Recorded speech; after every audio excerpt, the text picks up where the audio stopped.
Secretariat और directed debate जो है ये दो जगह पढ़ना होता है। आप सेंट्रल गवर्नमेंट में भी पढ़ सकते हैं और स्टेट गवर्नमेंट में भी पढ़ सकते हैं, लेकिन दोनों में ये कॉमन टाइप का टॉपिक है। तो कभी पेपर वन में आता है, सेक्शन उधर भी आ जाएगा, केंद्र स्तर पर प्रशासन में भी आ जाता है, राज्य स्तर पर प्रशासन। थोड़ा बहुत ढांचा में हल्का फुल्का फर्क रहता है। हालांकि जो आप जानते हो, भारत में मैक्सिमम एक्सक्यूशन का काम राज्य के हिस्से आता है। केंद्र ज्यादा पॉलिसी बनाती है और राज्य को ही मैक्सिमम लागू करना होता है बहुत सारे पॉलिसी। तो इसलिए ये डिबेट राज्य स्तर पर ज्यादा इम्पोर्टेंट होता है। फिर भी केंद्र में भी इम्पोर्टेंट है। जैसा आप देखते हो, जैसे आप ले लो मोटा मोटी central board of direct taxes, income tax का जो है सेंट्रल एक्साइज एंड कस्टम हुआ, ये सब जो हुआ डायरेक्टरेट हुआ, या रेलवे बोर्ड डायरेक्टरेट हुआ, समझ रहे हैं। और उधर से सचिवालय जो है, सचिव जिसके प्रधान होते हैं, वह सेक्रेटेरिएट हो गया, समझ। तो इन दोनों के बीच में टसल रहता है, क्योंकि मंत्री जो होते हैं सचिवालय में बैठते हैं और डायरेक्टर उसके नीचे रहता है।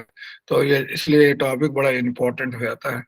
आप लोगों ने दो क्वेश्चन भेजा था, उस क्वेश्चन में जो मैं देख रहा था केंद्रीय सचिवालय पर, या मतलब व्हाई सेक्रेटेरिएट इज इम्पोर्टेंट, ये बहुत इंपॉर्टेंट होता है। सेक्रेटरी इंपॉर्टेंट क्यों होता है, सेक्रेटेरिएट इतना इंपॉर्टेंट क्यों? तो सेक्रेटेरिएट इंपॉर्टेंट इसलिए है कि वह सेक्रेटरी का ऑफिस है, समझ। सेक्रेटरी कौन होता है? वह ऑर्गेनाइजेशन डिपार्टमेंट का एडमिनिस्ट्रेटिव हेड होता है। और पॉलिटिकल हेड कौन होता है? मिनिस्टर होता है। तो ये बहुत इंपॉर्टेंट हो, समझ रहे थे। सेक्रेटेरिएट में दो हेड हैं। जैसे आप जितने भी चले जाइए, जहाँ पटना का भी सेक्रेटेरिएट में चले जाइएगा, तो वहां पर भी आपको मिनिस्टर साहब भी मिल जाएंगे और सेक्रेटरी मिल जाएंगे, समझ। मैंने आपको बताया था कि भारत में स्प्लिट प्रणाली है। तो स्प्लिट प्रणाली का मतलब क्या हुआ? स्प्लिट प्रणाली का मतलब हुआ कि वर्चुअली जो है आपका सिस्टम में सेक्रेटेरिएट अलग है, डायरेक्टरेट अलग है। यानी वहीं पर उसी परिसर में स्थित हो भी सकता, नहीं भी, जनरली नहीं है, होता है, समझ रहे हैं। इंग्लैंड छोटा देश है, वहां पर है कि मतलब सेक्रेटेरिएट और डायरेक्टरेट एक ही जगह। लेकिन भारत बड़ा देश है, यहाँ पर संभव भी नहीं है और है भी नहीं, समझ। तो उसी में हम लोग यहाँ पर देखते हैं, जैसे मंत्री ले लीजिए, मंत्री सब चीज के लिए हेड होते हैं। मिनिस्टर जो होते हैं ना, ये it is basically head of the ministry या हेड ऑफ डिपार्टमेंट, समझ रहे। मंत्री, और मंत्री की सहायता के लिए कौन हो गए? मंत्री के सहायता के लिए सचिव हो गए, समझ रहे। जो सचिव होते हैं वो मंत्री के सहायता के लिए होते हैं, सेक्रेटरी जिसको कहते हैं। और ये जो ऑफिस कंस्टिट्यूट कर रही है, सचिवालय हो गया, समझ रहे। और इधर जो है मंत्री के नीचे निदेशक होते हैं, निदेशक हो गए, जिनके हिस्से क्या होता है, क्रियान्वयन की जिम्मेवारी होती है। और ये जो बना एक निदेशालय कहलाया, समझ रहे हैं। तो ये जो होता है आगे चल के, ये डिबेट इंपॉर्टेंट हो जाता है कि सचिवालय और निदेशालय में, या सचिव और निदेशक, जनरली आप देखिएगा ये टॉपिक आपने पढ़ा भी होगा, लाइन इन स्टाफ। ये कौन लाइन हो गया? ये लाइन हो गया, ये लाइन ऑर्गेनाइजेशन हो गया। और ये कौन हो गया? स्टाफ ऑर्गेनाइजेशन हो गया, सचिवालय। तो लाइन और स्टाफ के बीच हमेशा लड़ाई रहता है कि नहीं? लाइन अपने आप को ज्यादा इंपॉर्टेंट समझते हैं, स्टाफ अपने आप को डायरेक्ट इम्पोर्ट ज्यादा इंपॉर्टेंट समझते हैं। ये सचिवालय हो गया। तो ये हो गया स्टाफ, समझ। कहा जाता है ये जो हो गया, इस पर वर्चुअली होता है क्या? इस पर होता है कि निर्धारण की जिम्मेवारी, और इस पर क्या होता है? क्रियान्वयन की जिम्मेवारी। ये जो होता है आपका डायरेक्ट हो गया, ये इनडायरेक्ट ये हो गया, ये इस पर क्रियान्वयन, निष्पादन की जिम्मेवारी। तो पब्लिक के बीच में कौन जुड़ा रहता है? यही जुड़ा रहता है, क्रियान्वयन, हमारे क्षेत्रीय कार्यालय इन्हीं से जुड़ा रहता है। इसलिए ये टॉपिक इंपॉर्टेंट हो जाता है। ये डायरेक्ट लेबर हो गया और वो इनडायरेक्ट लेबर हो गया, हमारे। तो इसी पर आज हम लोग डिस्कस कर रहे हैं, डायरेक्ट इनडायरेक्ट।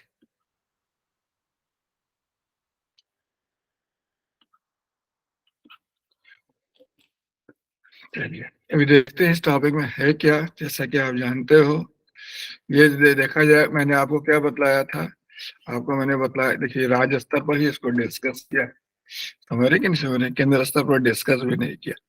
लेकिन एनीवे ये मैं यहाँ पर थोड़ा सा बतला दूं कि इसका जो बैकग्राउंड है वही बैकग्राउंड है कि अनुच्छेद 177 जो है केंद्र स्तर पर है, और राज्य स्तर पर यही आर्टिकल होगा तो कितना हो जाएगा, 166 हो जाएगा। समझ, राज्य स्तर पर 166 हो जाएगा, केंद्र स्तर पर क्या है, 177 हुआ। इसके तहत भारत सरकार अधिनियम, दो तरह का अधिनियम बना हुआ है, मैंने आपको बताया था, और भारत के जितने भी मंत्रालय विभाग वगैरह है सब इसी के हिसाब से काम करते हैं। क्लियर है। एक में, उसमें एक में है कार्य का आवंटन किया गया है, यानी बांट दिया गया है, और एक है कार्य संचालन के संदर्भ में।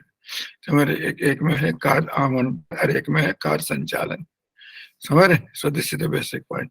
तो मंत्रालय में मैंने आपको बताया था कि मंत्रालय का जो भी ढांचा होता है उसमें 3 घटक होते हैं। कौन कौन 3 घटक किसके मंत्रालय में, चाहे केंद्र स्तर पर आइए चाहे राज्य स्तर पर आइए, 3 घटक होंगे। पहला तो मंत्री हो गया, जो सबका सर्वेसर्वा हो गया। फिर दूसरा हो जाएगा आपका सचिवालय हो गया, जिसका प्रधान सचिव हो गया। और तीसरा हो गया कार्यकारी संगठन, जिसको एग्जीक्यूटिव ऑर्गेनाइजेशन कहते हैं, समझ, जिसको हम लोग डायरेक्टरेट भी कह सकते हैं, जिसका प्रधान निदेशक होता है, इसको हम लोग एग्जीक्यूटिव डिपार्टमेंट कहते हैं, एग्जीक्यूटिव डिपार्टमेंट। समझ रहे, क्योंकि इसके हिस्से क्या है, क्रियान्वयन की जिम्मेवारी है, समझ रहे, और इसको हम लोग डायरेक्टरेट भी कहते हैं। तो किसी मंत्रालय में आप जाइएगा तो 3 घटक जरूर मिल जाएगा।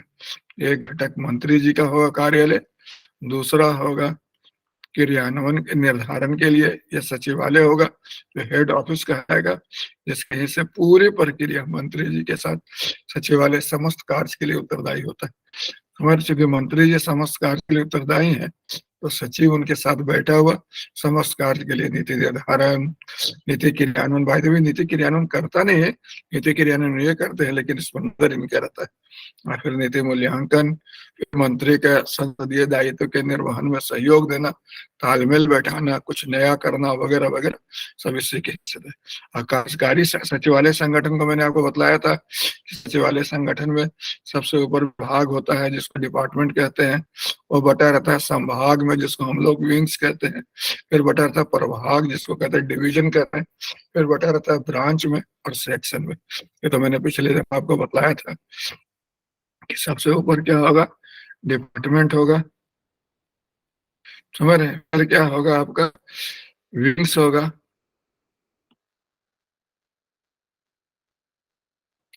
फिर क्या होगा डिवीजन होगा, विंग्स, फिर डिवीजन होगा, फिर आपका ब्रांच होगा और सेक्शन होगा। समझ रहे हैं, ब्रांच का प्रधान कौन होगा, ब्रांच का प्रधान अंडर सेक्रेटरी होगा, और सेक्शन का प्रधान कौन होगा, सेक्शन ऑफिसर। डिवीजन का प्रधान कौन होगा, डिप्टी सेक्रेटरी वगैरह वगैरह। फिर मैंने बताया था कि भारत में स्प्लिट सिस्टम, इसके तहत क्या होता है, सचिवालय अलग होता है, निदेशालय अलग होता है। मैंने बतलाया था दोनों का टेन्योर, यहाँ टेन्योर सिस्टम है, 1905 में कर्जन द्वारा शुरू किया गया था। इसके तहत क्या होता है कि जो मुख्यालय में काम करने, जो कार्यालय में जो काम करने वाले होते हैं सचिवालय के, उनके टेन्योर फिक्स होता है, और टेन्योर करने के बाद लौट जाते हैं फील्ड में, और फिर फील्ड में काम करते हैं, फिर फील्ड से एक निश्चित मुद्दे के लिए केंद्र में आते हैं। समझते, ये जो होता है टेन्योर।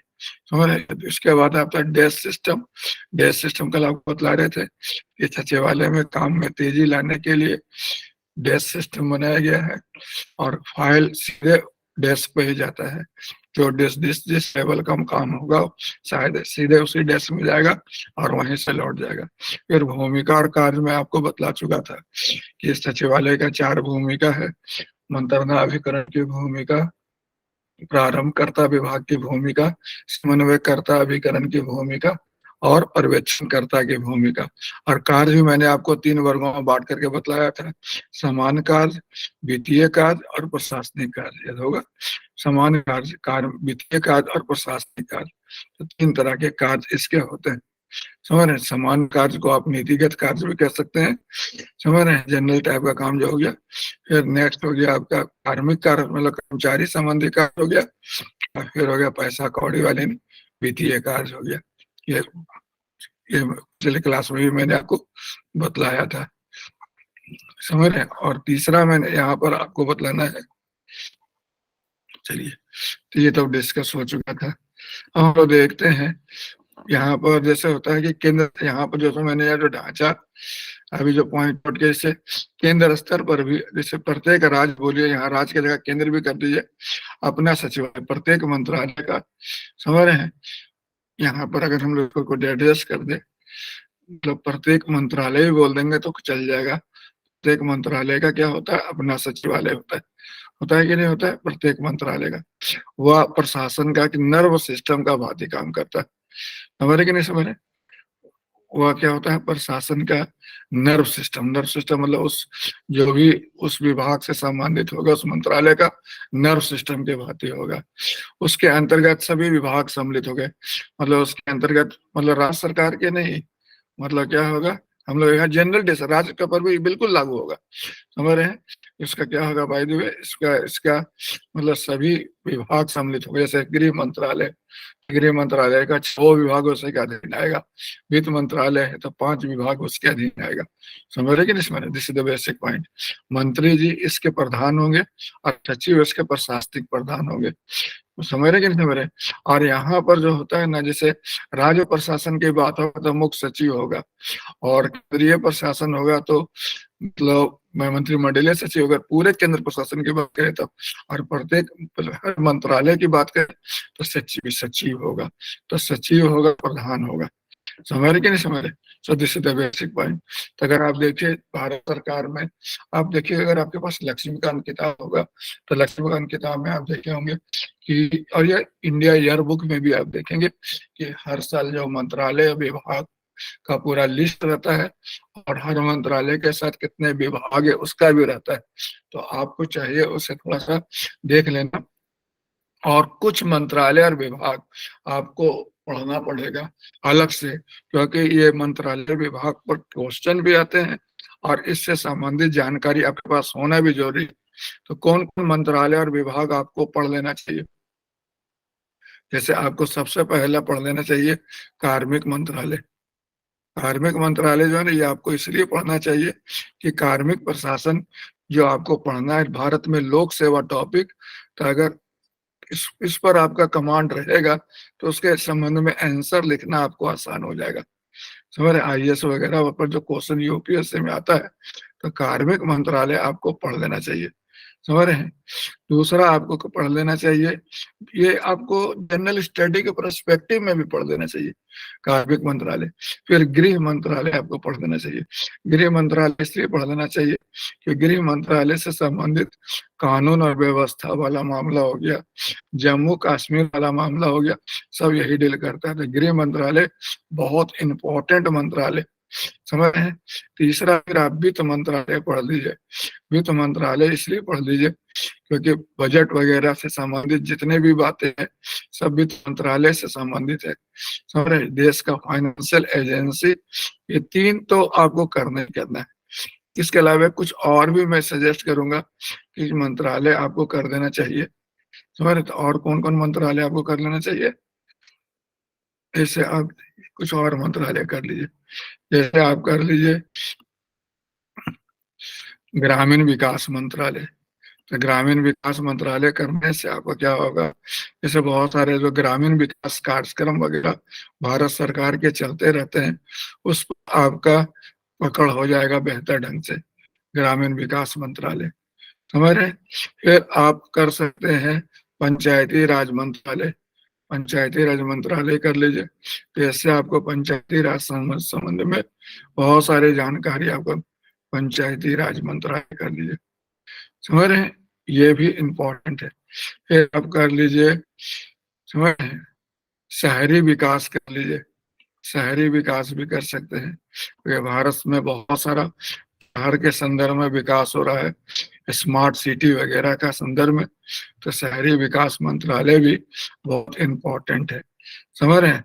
और एक जो मुझे लगता है कि जो दो मंत्रालय और कर सकते हैं, एक मंत्रालय कर सकते हैं महिला और बाल विकास, महिला और बाल विकास कर लीजिए, क्योंकि वेलफेयर एडमिनिस्ट्रेशन के बहुत सारे कार्यक्रम ये लोग चलाते हैं, महिला और बाल विकास, समझ रहे हैं, महिला कल्याण और बाल विकास, इसको कर लीजिए, देख लीजिए, कम से कम इंडिया ईयरबुक में आपको मिल जाएगा कल्याण और बाल विकास। और एक कर लीजिए आप अनुसूचित जाति जनजाति वाला, समझ रहे, ये भी इम्पोर्टेंट है, समझ रहे, बाल विकास। तो इसमें से बहुत सारा चीज आपका भारत सरकार के बारे में नेट में भी आपको मिल जाएगा, SC ST वाला। तो अगर इतना आपका बढ़िया है तो आपका बहुत सारा टॉपिक कवर हो जाएगा, जितने वेलफेयर एडमिनिस्ट्रेशन के कार्यक्रम चलते हैं सब इन्हीं के इर्द गिर्द होते हैं। कार्मिक मंत्रालय पढ़ेंगे तो आपको लोक सेवा वाला टॉपिक कवर हो जाएगा, गृह मंत्रालय पढ़ेंगे आपको कानून और व्यवस्था पुलिस प्रशासन वाला टॉपिक कवर हो जाएगा, वित्त मंत्रालय पढ़ेंगे तो आपको वित्तीय संरचना, वित्तीय प्रणाली के बारे में जानकारी मिलेगा, ग्रामीण विकास शहरी विकास से संबंधित टॉपिक पढ़ेंगे, मंत्रालय पढ़ेंगे तो आपको इन दोनों के चलाए जा रहे कार्यक्रम के बारे में मिलेगा। पंचायती राज बहुत इंपॉर्टेंट है, क्योंकि भारत का मैक्सिमम फोकस आज के तारीख में पंचायती राज पर रखता है, डिसेंट्रलाइजेशन पे। फिर महिला कल्याण, अनुसूचित जाति जनजाति, ये सब कर लेने से आपका बहुत इंपॉर्टेंट मतलब कवर हो जाएगा, मैक्सिमम पोर्शन कवर हो जाएगा। और आपको मतलब कोई भी किताब में देखिएगा आपको पूरा डिटेल मिल जाएगा कि कितने विभाग वगैरह हैं, सर उससे आपको बहुत ये हो जाएगा, फायदा हो सकता है कि कितने मंत्रालय में आपको। मेरे पास अभी जैसे मेरे पास अवेलेबल अभी लक्ष्मीकांत का है, और लक्ष्मीकांत से ज्यादा अच्छा होगा मैं समझता हूँ इंडिया ईयरबुक। आप लोग के पास इंडिया ईयरबुक है, लिए हैं गणेश? यस सर है। अब कौन कौन साल ली थी? हम सर लेटेस्ट वाला है, 2020, सर 2020 वाला है। 2020 वाला है ना, तो 2-3 साल तो यस पुराना सर। हो गया होगी अब, है कि नहीं?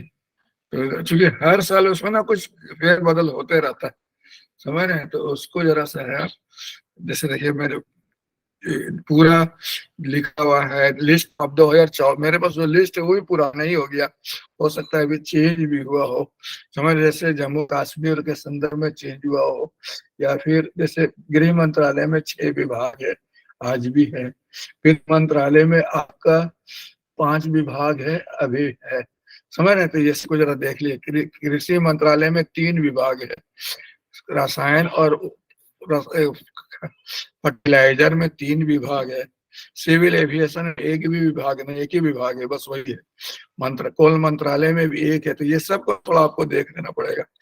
कम्युनिकेशन एंड इंफॉर्मेशन टेक्नोलॉजी में 3 विभाग है, और डिफेंस में चार चार विभाग है। तो इस तरह से आपको ये देख लेना पड़ेगा, और हर मंत्रालय और विभाग के साथ एक निश्चित संख्या में डायरेक्टरेट है, या उसको कह सकते फील्ड ऑफिसेज है, वो भी देख लेना पड़ेगा। गृह मंत्रालय के साथ तो बहुत ज्यादा है, क्योंकि सबसे बड़ा मंत्रालय केंद्र सरकार में भी, राज्य सरकार वित्त मंत्रालय के साथ ही बहुत, central board of direct taxes हो गया, central board of indirect taxes हो गया, और बहुत सारे ट्रेनिंग इंस्टीट्यूट वगैरह है, तो सब उसी में आता है।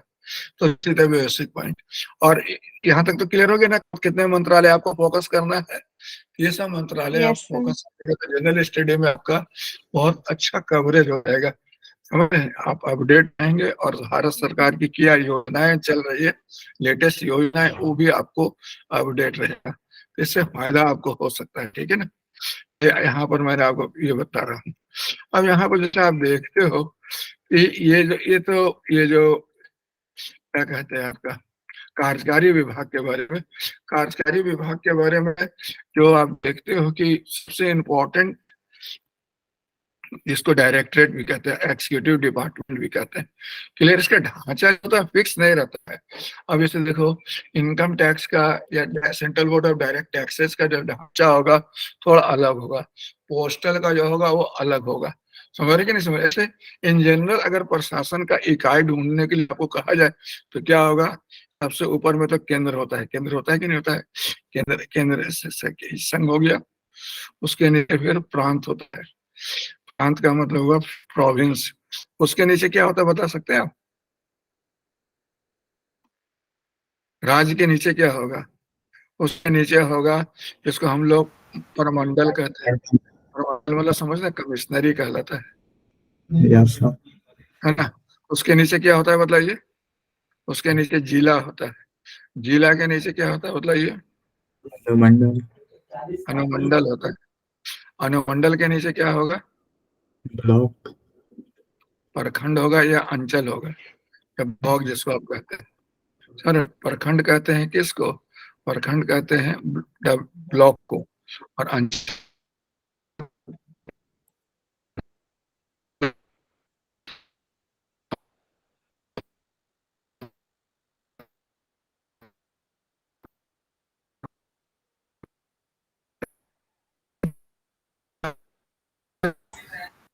सर साउंड नहीं आ रहा है सर। सर आवाज नहीं आ रही है।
सर आवाज नहीं आ रही है।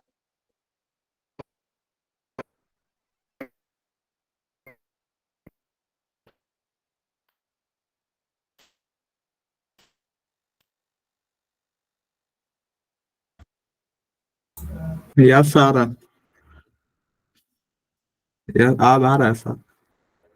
यस सर अब आ रहा है।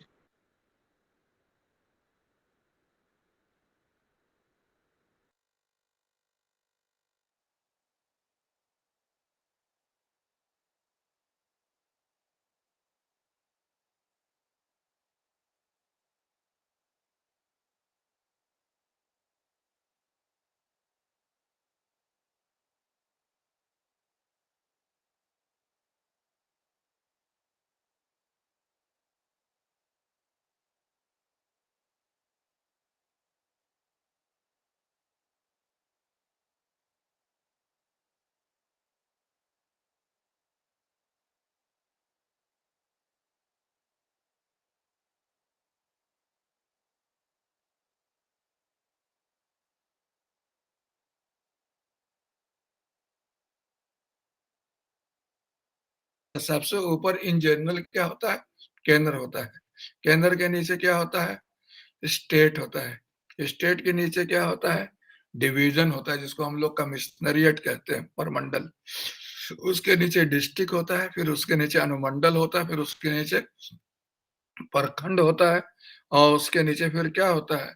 फिर उसके नीचे होता है अंचल। या तो केंद्र वाला ढांचा जनरली आप अनुमंडल से नीचे नहीं आता, जनरली जिला में ही खत्म हो जाता है। बहुत हद तक जिला में आएगा, अनुमंडल तक नहीं आएगा। जैसे इनकम टैक्स का जो सबसे नीचे कार्यालय होता है, deputy commissioner income tax, deputy commissioner central excise and custom, जो जिला में बैठते। क्लियर है, मेरी बात समझ रहे? लेकिन जैसे राज्य प्रशासन का जो क्षेत्रीय कार्यालय होगा उसका ब्लॉक में चला जाएगा, उससे और नीचे भी जा सकता है। ब्लॉक तो कम से कम मिलेगा ही मिलेगा। बीडीओ ब्लॉक का हेड होता है, सबसे नीचे अधिकारी क्षेत्रीय कार्यालय प्रखंड का विकास का, और अंचल होता है रेवेन्यू का सबसे नीचा अधिकारी या सबसे नीचा कार्यालय। समझ रहे थे? This is the basic point. तो व्हाट आई मीन टू से, जैसे आप यहाँ पर देखो कुछ इस तरह से, ये हर डिपार्टमेंट का ढांचा जो होगा ना एक जैसा नहीं होगा। जैसे मोटा मोटी मैं कोशिश करता हूँ समझाने का आपको, जैसे वित्त मंत्रालय का ही ले लेते हैं। वित्त मंत्रालय हो गया, और ये जो मैं आपको बताने की कोशिश, आवाज आ रही है ना कि अभी भी नहीं आ रही है? हेलो, आ रहा है सर। अच्छा, वित्त मंत्रालय में जैसे मैंने आपको बताया कि 5 विभाग होता है। बहुत बड़ा मंत्रालय ये भी होता है वित्त मंत्रालय, समझ रहे हैं? क्योंकि ये जो है इसके हिस्से पूरा फाइनेंशियल सिस्टम काम करता है, जिसको आर्थिक मामलों का मंत्रालय होता है। डिपार्टमेंट ऑफ इकोनॉमिक अफेयर कहलाता है, डिपार्टमेंट ऑफ इकोनॉमिक अफेयर। समझ रहे? ये जो होता है इसके हिस्से जो होता है बजट बनाने का काम होता है। समझ रहे? इकोनॉमिक अफेयर जो है, एक्सचेंज, भारत का जो एक्सचेंज जो होता है ना, पॉलिसी वगैरह, विनिमय नीति वगैरह बनाने का ही काम करती है। एक्सचेंज रेट हो जो भारत का हुआ, इकोनॉमिक अफेयर हुआ, समझ रहे? दूसरा होता है department of revenue. Department of revenue का काम होता है पैसा कलेक्ट करना। समझ? डिपार्टमेंट ऑफ रेवेन्यू ये बहुत बड़ा, इसका काम बड़ा ज्यादा इंपॉर्टेंट होता है। फिर दूसरा है डिपार्टमेंट ऑफ एक्सपेंडिचर, इसका काम है, समझ रहे हैं? डिपार्टमेंट ऑफ एक्सपेंडिचर, इसका काम है खर्च पर नियंत्रण रखना।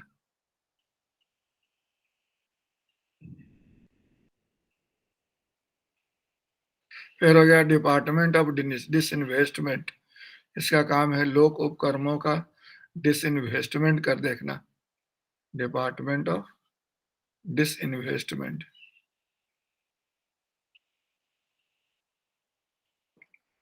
डिसइन्वेस्टमेंट।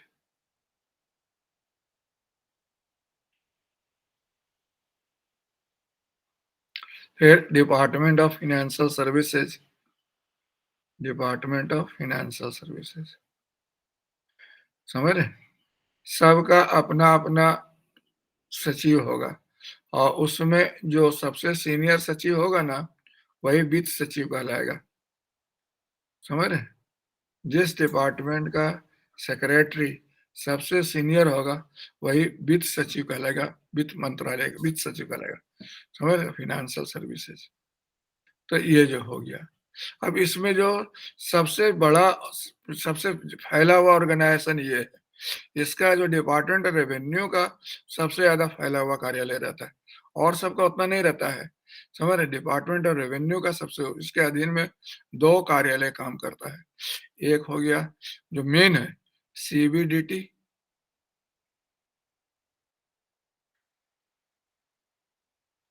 और एक हो गया सीबीआईटी। सीबीडीटी और सीबीआईटी, हमारे सीबीडीटी का मतलब क्या हो गया? सीबीडीटी का मतलब हो गया central board of direct taxes और central board of excise and custom, एक है, इसी का है।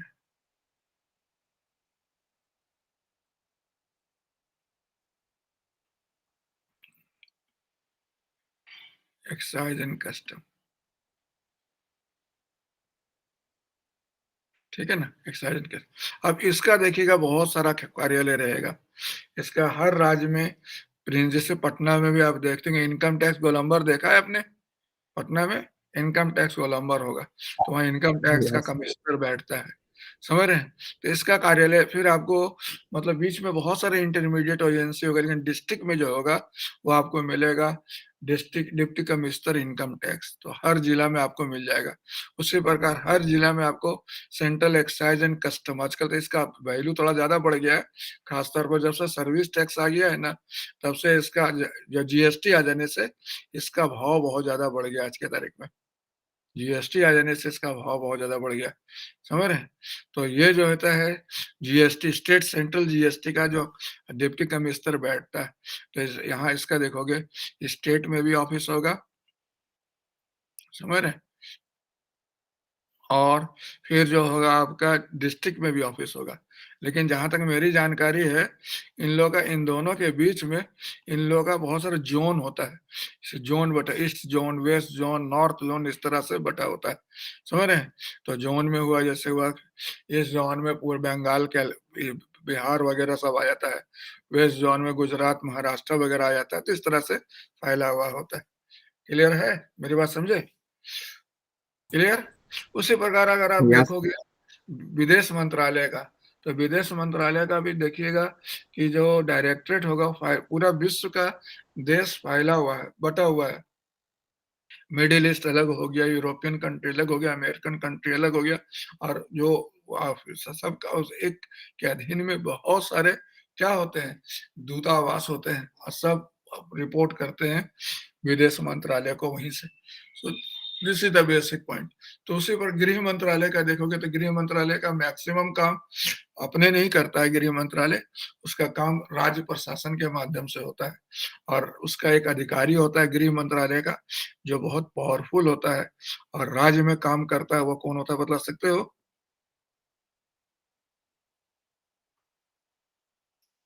आईपीएस।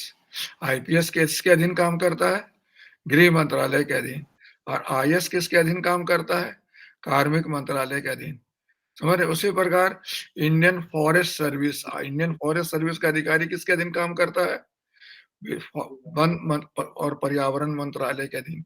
समझ रहे हैं? तो ये सब के माध्यम, ये सब मंत्रालय का जो काम होता है ना, जो ये कार्य राज्य के माध्यम से मैक्सिमम संपन्न होता है, समझ रहे? क्योंकि इसके जनरली विषय जो होते हैं कॉन्करेंट लिस्ट जैसे होता है, कानून व्यवस्था राष्ट्र सूची का विषय है कि समवर्ती सूची का विषय है, या इसका विषय बतला सकते हैं? केंद्र सूची का विषय है, कानून व्यवस्था राष्ट्र सूची का विषय है, समझ रहे हैं? वन और पर्यावरण वो समवर्ती सूची का विषय है।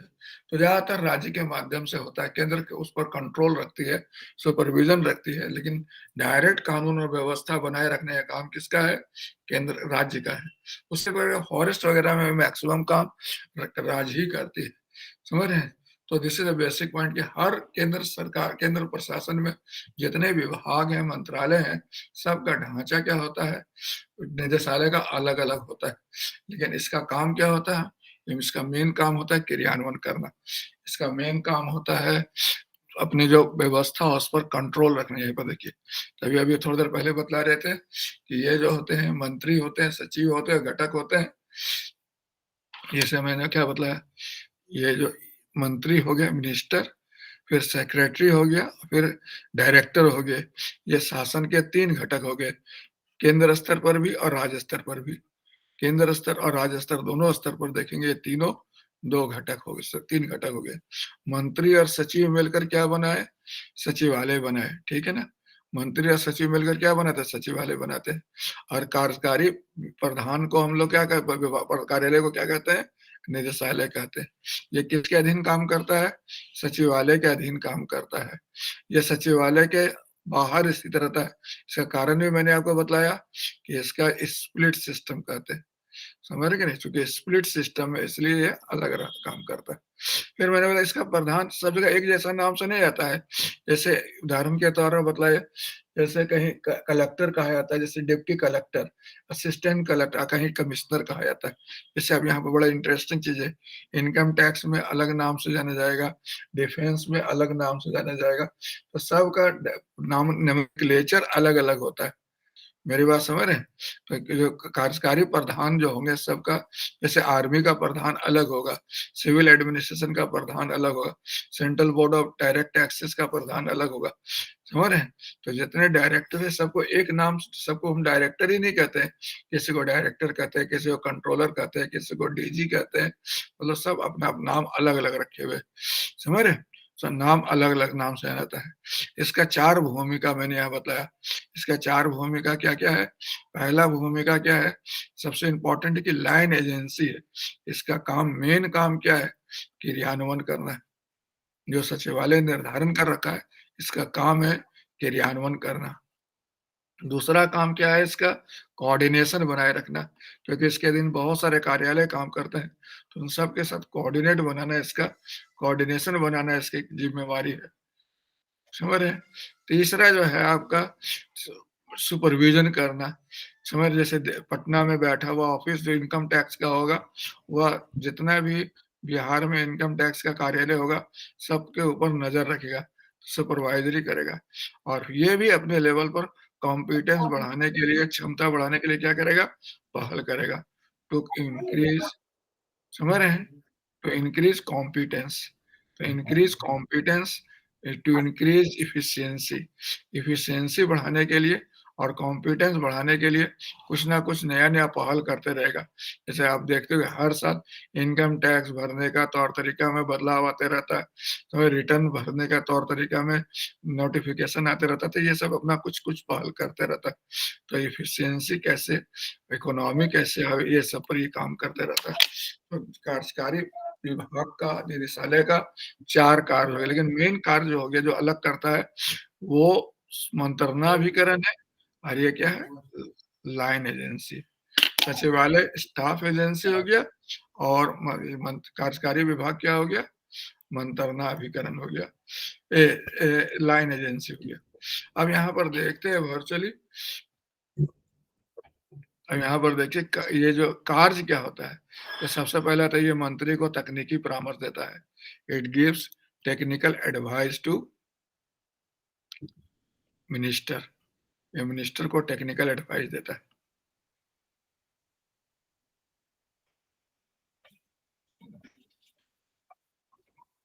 दूसरा क्या काम करता है? बजट बनाने में सहयोग करता है। मतलब बजट जो बनता है, शुरुआत तो यहीं से होता है।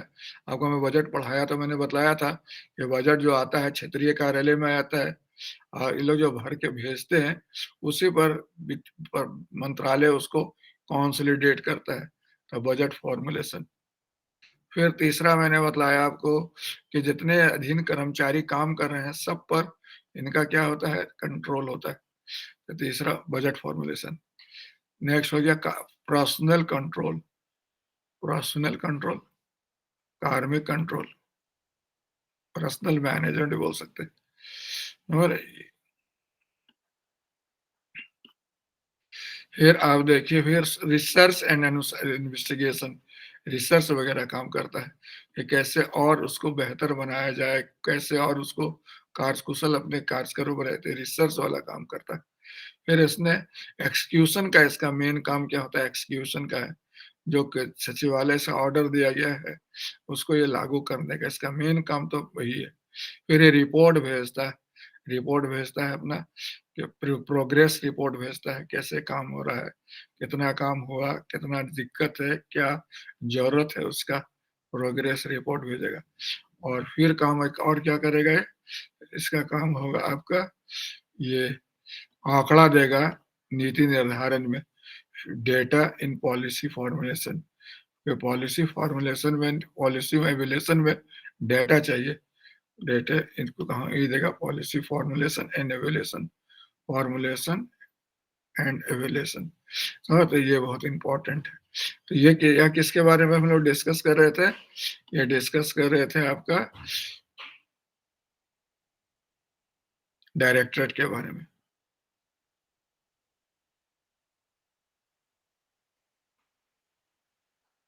समझ रहे? डायरेक्ट अपने सचिवालय का भी काम देखा और इसका काम भी देखा।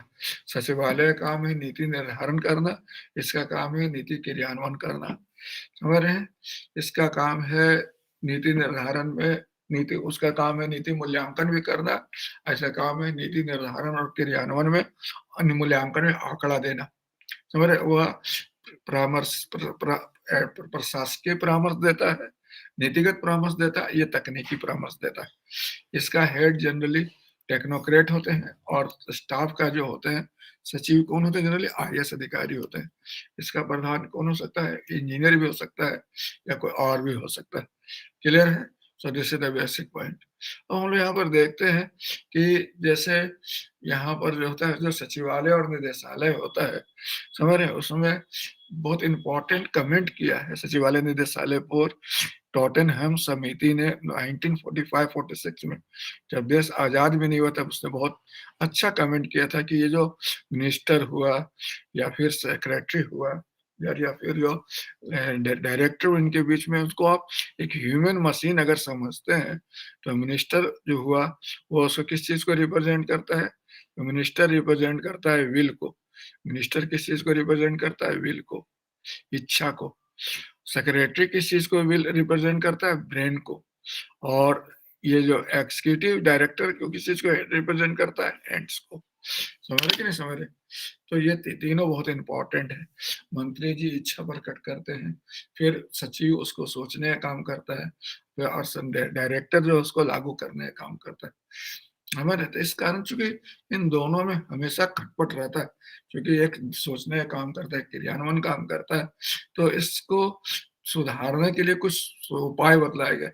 लेकिन उपाय बताने के पहले मैं थोड़ा सा आपको चाहूंगा कि सचिवालय निदेशालय के बारे में थोड़ा और भी निचोड़ बतला दो कि वर्चुअली दोनों में मेन डिफरेंस क्या रहता है। टेबल बना लेते हैं।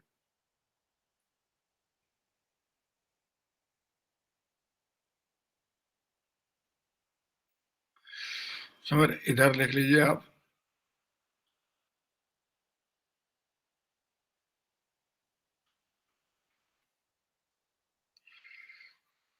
यहाँ पर आप रख लीजिए डायरेक्टर को, यहाँ पर सेक्रेटरी को रखिए। सेक्रेटरी को रखने का फायदा ये है कि सेक्रेटरी जो हो गया, सेक्रेटरी, ये हमेशा लड़ाई झगड़ा चलते रहता है।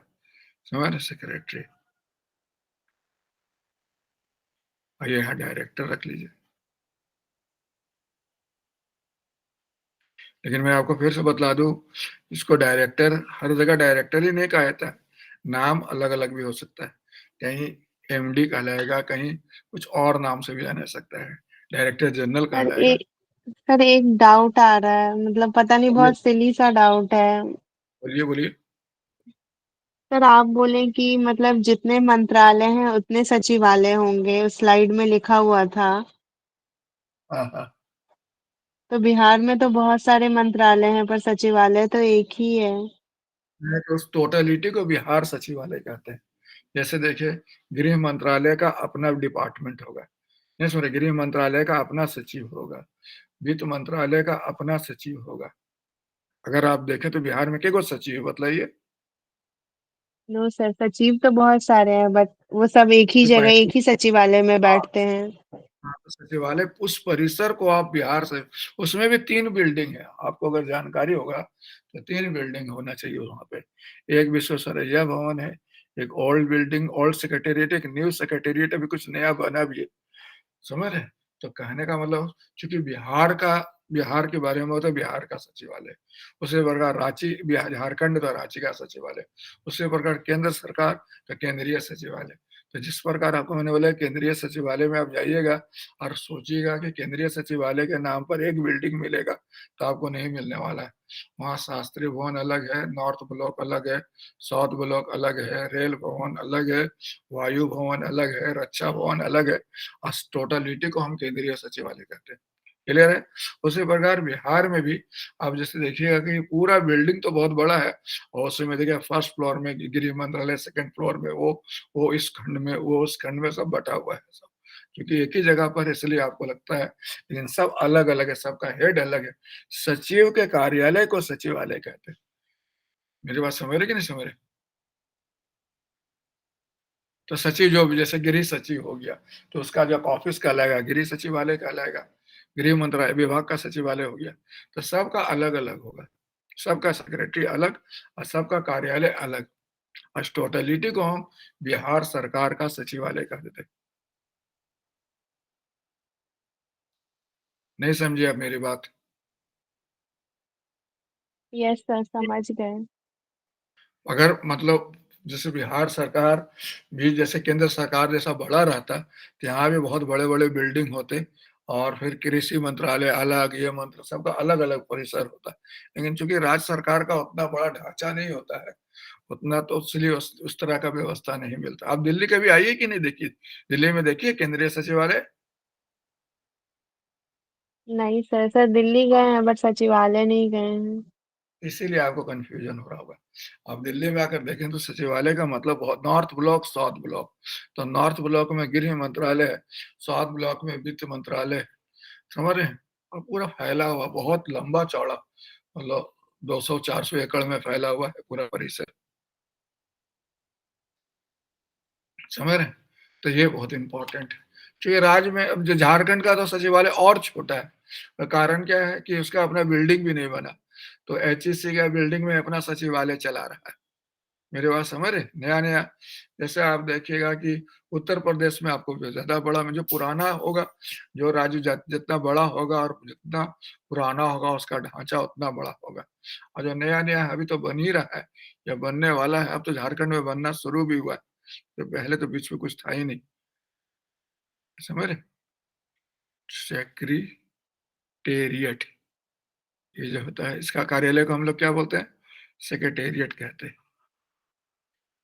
और इसके कार्यालय को हम लोग क्या कहते हैं? डायरेक्टरेट या एग्जीक्यूटिव डिपार्टमेंट।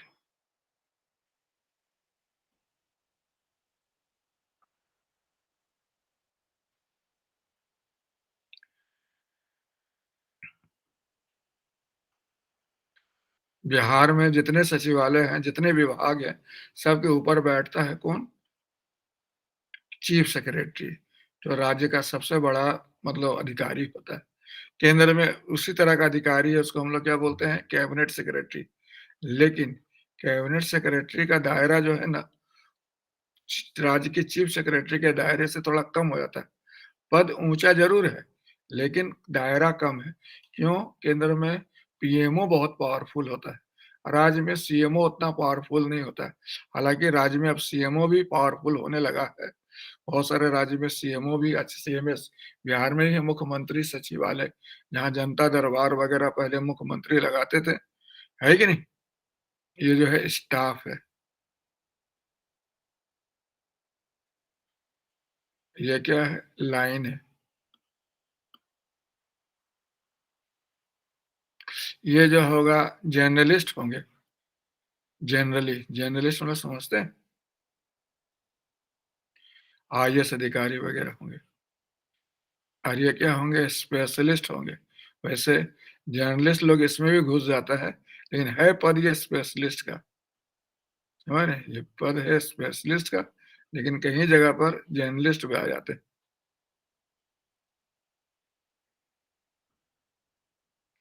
आईएएस लोग इसमें भी आ जाते हैं, लेकिन है ये पद जर्नलिस्ट का, स्पेशलिस्ट का है, ये टेक्नोक्रेट का। अब यहाँ पर देखिए, ये जो है, ये जो आप देखते हो ये हेडक्वार्टर होता है जनरली, और इसका क्षेत्र कहाँ होता है? फील्ड ऑफिस में फैला होता है, फैला होता है, मतलब शुरू होता है हेडक्वार्टर से और नीचे फील्ड ऑफिस तक चला जाता है ये। इसका काम क्या है? ये जो है नर्व सिस्टम का है।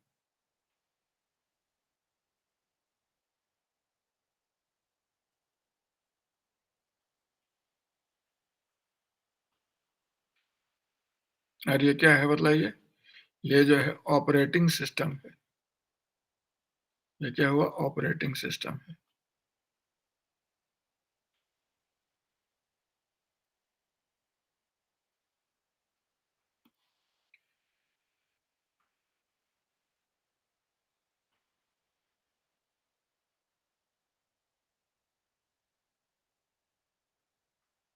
ठीक है, उसके बाद और क्या देखते हैं इसके बारे में? इनडायरेक्ट लेबर के जैसा है, ये डायरेक्ट लेबर है। पब्लिक के बीच में कौन रहता है? पब्लिक के बीच में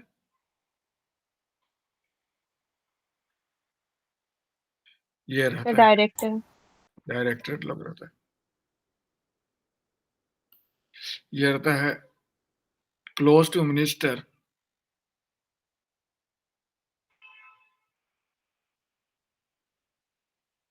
ठीक है, और ये रहता है close to client, close to client या क्लोज टू कस्टमर या क्लोज टू पब्लिक, ठीक है। अब इसी में दोनों के बीच में लड़ाई होते रहता है, समझ रहे हैं कि क्योंकि किस किस चीज को लेकर होता है, लोकेशन को लेकर प्रॉब्लम होता है, मंत्री जी के साथ नजदीकी को लेकर प्रॉब्लम होता है, बैकग्राउंड को लेकर प्रॉब्लम होता है, जो जर्नलिस्ट और स्पेशलिस्ट के बीच डिबेट होता है, लाइन स्टाफ के बीच में डिबेट, वही डिबेट होता है। तो दोनों अपने आप को क्या समझते हैं, ये भी अपने आप को एम्पायर समझता है, ये भी अपने आप को एम्पायर समझता है। इसका मेन काम फॉर्मुलेशन, मतलब टोटल एक्टिविटी इंक्लूडिंग फॉर्मुलेशन, इसका काम तो टोटल है, टोटल टोटल इंक्लूडिंग आप कह सकते हो फॉर्मुलेशन, लेकिन इसका मेन काम है, मेनली इसका क्या है, एक्सक्यूशन, मेन काम इसका। अब है कि आप बेहतर ढंग से पॉलिसी बनाए, लेकिन ये ढंग से लागू ही नहीं किया तो सब मटिया मेट हो जाएगा, है कि नहीं। और ये जो है आप बेहतर ढंग से एक्सक्यूट कर रहे हैं, लेकिन पॉलिसी गलत बन के आया है, तो फिर आपको कोई खास फायदा नहीं होगा। पब्लिक सड़क पर कैसी करेगी तो भुक्तभोगी कौन बनेगा, एग्जीक्यूटिव वाला बनेगा, समझ रहे कि नहीं समझ रहे। तो मेन वही होता है कि इन दोनों के बीच में क्रेडिट को लेकर, इन दोनों के बीच वर्किंग कंडीशन को लेकर, इन दोनों के लोकेशन को लेकर, दोनों के बैकग्राउंड को लेकर, दोनों का माइंडसेट को लेकर, ईगो को लेकर हमेशा लड़ाई झगड़ा होते रहता है, क्लियर है। और इसका खामियाजा बहुत बड़ा होता है। तो लड़ाई का वजह क्या है, सो मैं आपको बताता हूँ। लड़ाई का वजह है दोनों का, अगर आप दोनों का लड़ाई का वजह ढूंढिएगा तो दोनों का सबसे पहला वजह है लोकेशन। एक रहता है पब्लिक के बीच, एक होता है मंत्री के बीच, तो ऐसे भी दोनों के बीच में क्या होता है, सीनियर सबॉर्डिनेट टाइप का फीलिंग रहता है, तो लोकेशन को लेकर लड़ाई होता है, समझ रहे हैं। दूसरा बैकग्राउंड, एक रहता है आईएएस बैकग्राउंड का और एक रहता है टेक्निकल बैकग्राउंड का, समझ रहे, तो इसके कारण भी दोनों के बीच में लड़ाई होता है। फिर तीसरा सर्विस कंडीशन को लेकर लड़ाई होता है कि जर्नलिस्ट का सर्विस कंडीशन बेहतर होता है, स्पेशलिस्ट का सर्विस कंडीशन बेकार होता है, इसके कारण भी लोग लड़ते रहते हैं एक दूसरे कारण।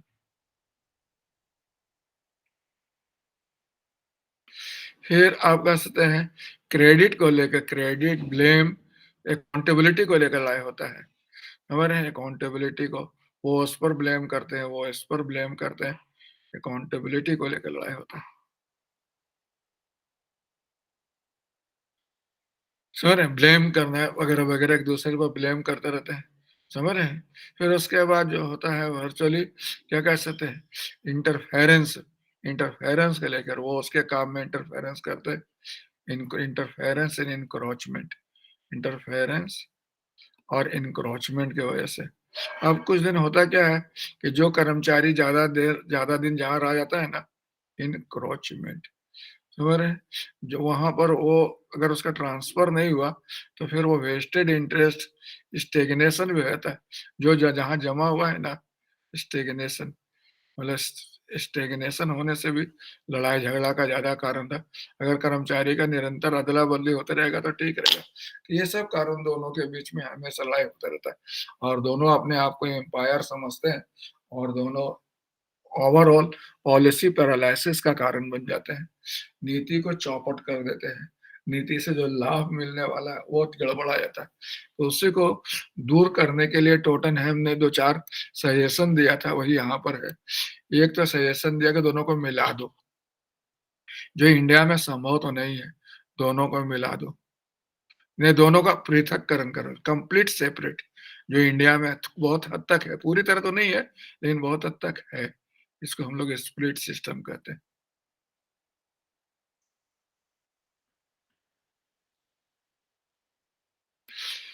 दूसरा जो है सिस्टम, सिस्टम दूसरा जो है कंप्लीट मर्जर, ये इंग्लैंड में तो हो जाएगा, छोटा देश में हो जाएगा, लेकिन भारत में तो संभव नहीं है। समझ रहे हैं, इंग्लैंड में हो जाता है। समझ रहे हैं कि दोनों का मिला है। तीसरा इसने बताया कि मध्य मार्ग वाला लिंक ऑफिसर सिस्टम, कि ज्वाइंट सेक्रेटरी जो हर डिपार्टमेंट में जो होंगे उसी को डिपार्टमेंट का डायरेक्टर ही बना दो। ज्वाइंट सेक्रेटरी दोनों का काम करेगा, इधर ज्वाइंट सेक्रेटरी रहेगा, उधर हेड रहेगा।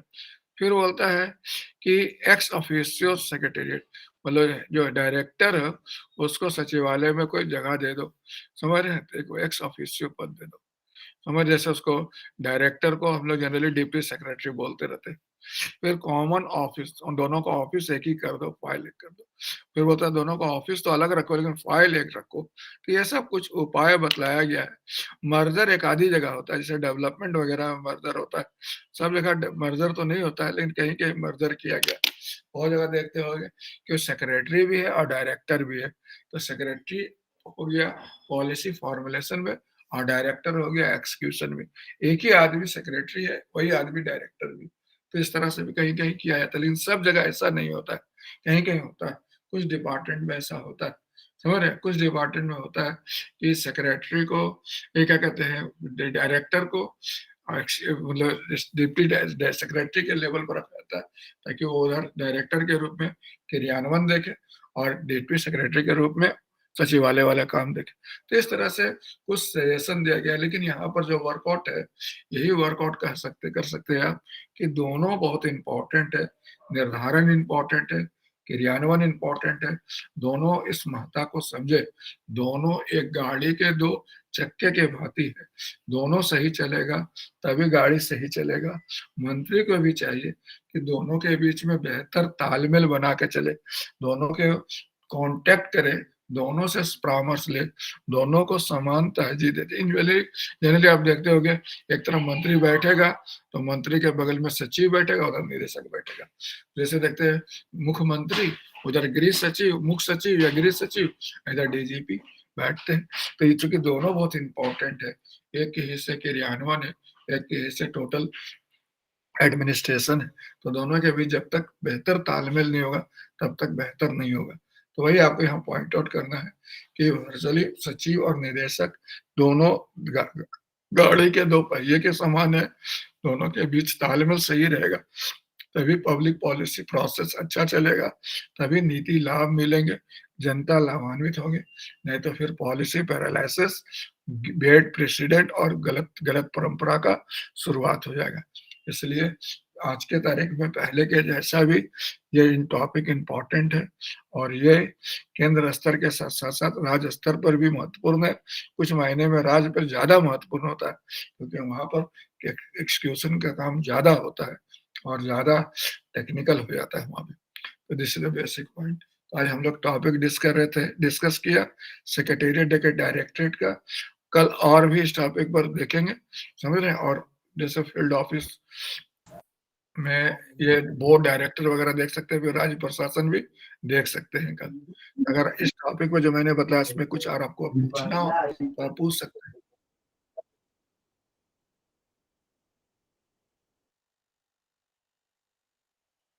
हेलो, अब पढ़ाई करना पड़ेगा। अब ऐसे केवल मेरा क्लास सुनने से नहीं काम चलेगा, थोड़ा किताब उताब भी पढ़, समझे मैडम? Yes yes sir. ठीक है ना, क्वेश्चन लिखिए, दिखलाइए कुछ लिख के, कैसे लिखते जरा पता भी तो लगे, समझे ना? ठीक है, ओके सर। कल यस मिलते हैं सर। हम लोग टाइम पे, ठीक है? Okay sir, thank you sir. Bye. Thank you sir. ठीक।